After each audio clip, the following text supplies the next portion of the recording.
The world is gonna end at midnight tonight. Y2K. Y2K? Haven't you heard? At midnight, every computer in the world is gonna fail. Planes will fall out of the sky, and all the world's nuclear weapons will explode, annihilating the entire planet. 20 years ago, just before the new year was about to hit, most people around the world were welcoming the year 2000 with a sheer zeal, as we were stepping in the 21st century. But a group of people around the world wasn't so optimistic about it. Rather, they felt the world would end after 31st December 1999. And to be honest, even the most rational minds had this fear, which was quite real and not based on some baseless hypothesis like 2012 apocalypse.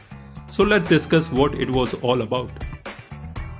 It all started in the late 20th century when people around the world started to anticipate the total failure of the computing and digital system, or in short, the end of the modern world, due to some technical bug known with several names like 2000 bug, the Millennium bug, the Y2K bug, the Y2K glitch, or simply Y2K. So what actually is Y2K and how did it create this fuss around the world? The Y2K, which is an abbreviation of year 2000, is a phenomenon where the computer users and programmers feared that computers would stop working around the world right onwards from 1st January 12 am as the new year strikes. The hysteria was so powerful and looked reasonable that the ex-president of United States, Bill Clinton, along with some private organizations, was compelled to spend around $300 billion in an attempt to avert the risk of this bug.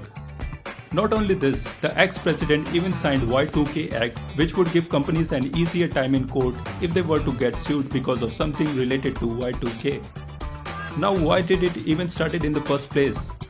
Well, in 1960s and 70s, when computer engineers used to work on complex computer programs, they used the date format as last two-digit codes, representing the year, leaving out first two digits.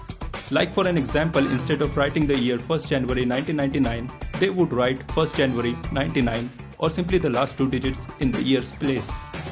This was in order to save the memory space, because back then, due to limited storage memory, every byte counted, as it used to be way more costly than it is now. Like for an example, 1 kilobyte of storage memory would cost around $100 back then.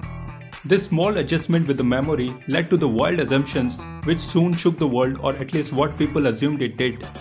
Now the problem actually arose with the years ending with two zeros like 1800, 1900, 2000 and so on.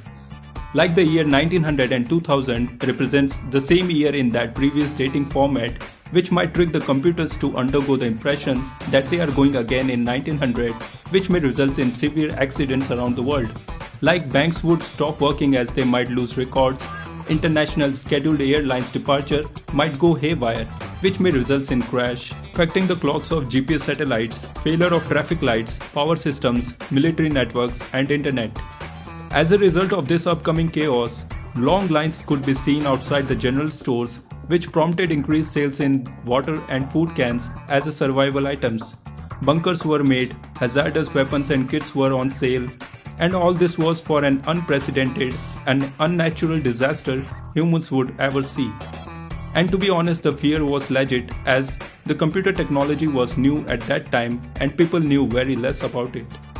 Now, leading up to the countdown to New Year, computer programs were working overtime in order to monitor and fix as much as they could up to the midnight on Year's Eve 1999. Now everybody just crossed their fingers and waited for the consequences, and when the new year finally arrived, guess what? Nothing happened.